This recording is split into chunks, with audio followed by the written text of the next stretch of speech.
might take a chance, will you let me ride? I could be the best thing in your life.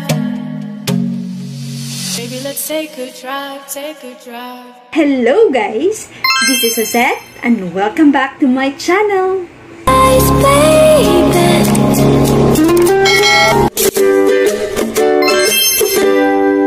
For today's vlog, I will discuss to you, I will share my experience how to claim your lump sum in Japan. Yung lump sum refund natin once galing tayo sa Japan. Okay? So today, we will discuss the process kung paano natin makiklaim. So guys, if you're new to my channel, please don't forget to click like and subscribe! Before that, I went to Japan last 2015. I worked there as a laundry trainee for 1 year. Ganito kasi yan guys, once nagtratrabaho ka sa Japan at hindi ka residents ng Japan, every sahod mo ay may mga deductions yan. At kasali na doon yung lump sum. Yung lump sum kasi guys, kung dito sa Pilipinas, tinatawag yang income tax return, which is ma-refund mo siya after a year. In this vlog, I will teach you 5 easy steps na pwede nyong i-follow guys on processing your lump sum money para makuha ninyo yung tax refund through PNB. Actually guys, during my time, Philippine National Bank talaga yung required na bank, yung affiliate na bank para sa lump sum refund. So I have the list of steps na pwede ninyong i-follow once nakauwi na kayo sa Pilipinas. FYI guys, tsaka lang natin mapaprocess ang lump sum refund once nakauwi na tayo sa Pilipinas. Actually guys, marami ang paraan para ma-process natin ang ating lump sum refund.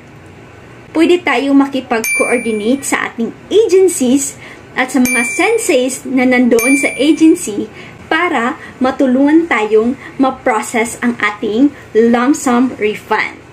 In my experience, during my time, nagpatulong kami sa aming sensei sa pag-process ng lump sum.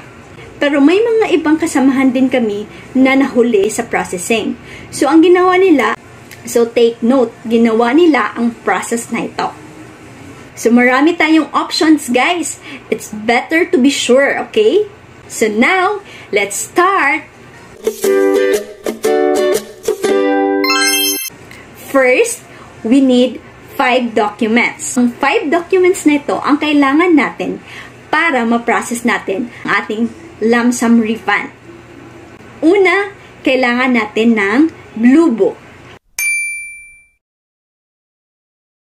Yes, yung Blue Book ay makukuha natin during our stay in Japan. Okay? Second is kailangan natin ng lump sum refund form o yung withdrawal form na kailangan natin fill upan. Pangatlo, kailangan natin ng Xerox copy ng ating residence card. Residence card guys, and yung residence card natin noong nandun pa tayo sa Japan.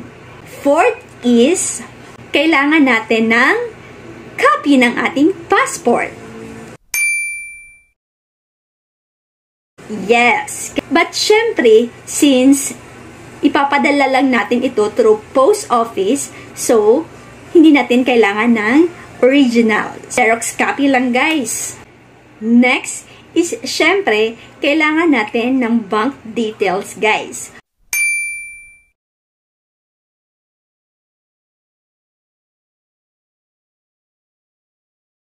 Kung saan doon ita-transfer ang ating lump sum refund.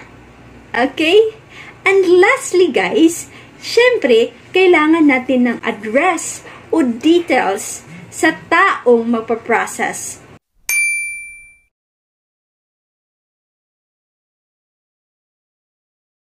which means itong tao nito ang siya mapaprocess ng ating refund. Once kumpleto na ang mga requirements, guys, ay ipapadala na natin through DHL or FedEx. Kasi yun yung mga international padala. After we process all the requirements, ay maghintay lang tayo, guys. It takes months talaga, guys. For my case, it takes 3 to 5 months bago siya pumasok sa aking PNB account. So yan, napakadali lang mag-process ng ating lump sum refund na tayo-tayo lang. But, my advice is, i-process ninyo ang inyong lump sum refund by groups. Bakit? Kasi guys, napakamahal ng bayad ng international na padala. Okay?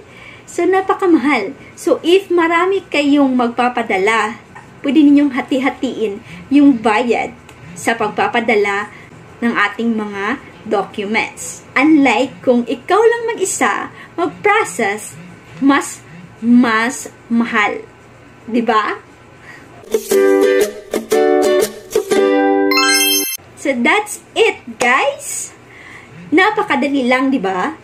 So, I hope may natutunan kayo sa aking vlog about how to claim your lump sum refund. If you're new to my channel, please don't forget to click like and subscribe. I know may natutunan ka, so please, paki-hit na lang ng like at subscribe. See you in my next vlog. Bye!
Subscribe to our channel.